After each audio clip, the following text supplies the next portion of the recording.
Brilliance Audio presents A Connecticut Yankee in Criminal Court by Peter J. Heck. Performed by Will Damron. My instructors at Yale always spoke confidently of preparing their students for life. I believe that, in general, they did their job well. Upon my graduation, I felt I had learned many things, both practical and theoretical, and had gone out to confront the world confident of my abilities and my training. But as I soon realized, nothing could have prepared me for the position of traveling secretary to Mr. Samuel L. Clemens, or, to use the name by which most of the world appeared to know him and his writings, Mark Twain. What could have prepared me for a lecture tour that began with a murder in New York City, and reached its climax, although not its conclusion, with the recovery of $10,000 in buried gold?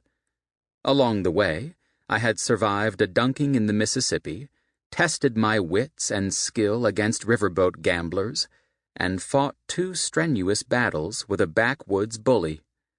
Somehow, through it all, I had also managed to perform my secretarial duties to Mr. Clemens's satisfaction, and after traveling nearly the whole length of the river, we came at last to New Orleans. Mr. Clemens had known New Orleans well in his days as a steamboat pilot, but since then, the great national upheavals of the Civil War and Reconstruction had altered many things in the city.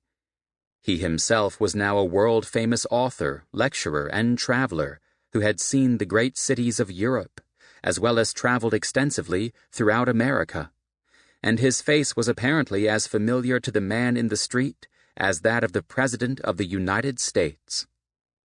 But despite these far-reaching alterations in himself and in New Orleans, Mr. Clemens claimed that it remained the most singular city in the world. It was our first morning in the city.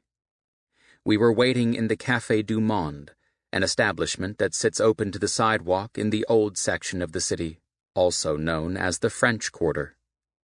Our waiter had just brought us a plate of beignets, a sweet local pastry, and I was sipping one of the best cups of coffee I had ever tasted. George Washington Cable, a local writer with whom Mr. Clemens had shared a lecture tour some years before, was to join us for breakfast and an informal tour of the city. Mr. Clemens puffed on a cigar and scanned the bustling crowds in nearby Jackson Square, beyond which I could see the impressive Roman Catholic cathedral.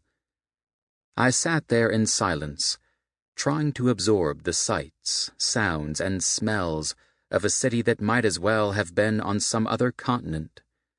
Even the light seemed to have a different quality from that of my hometown of New London, Connecticut.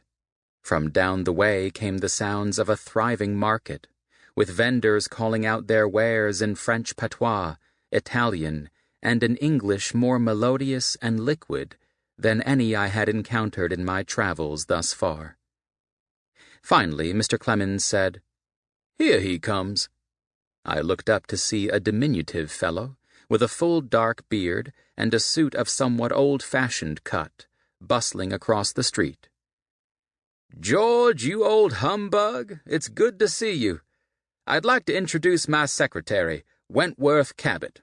He went to Yale and played football, but it doesn't seem to have hurt him any."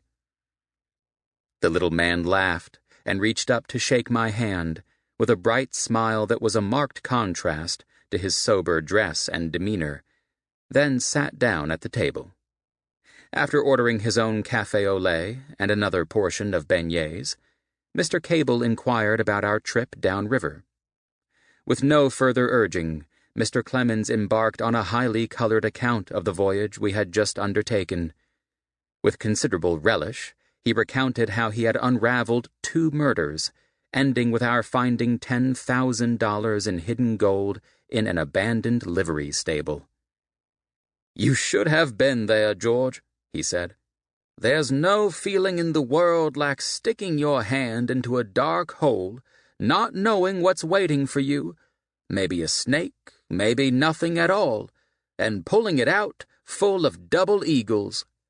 although standing up on a stage in front of a whole boatload of people and pointing my finger at a murderer was a pretty close second. That came close to trumping anything I've ever done on a stage.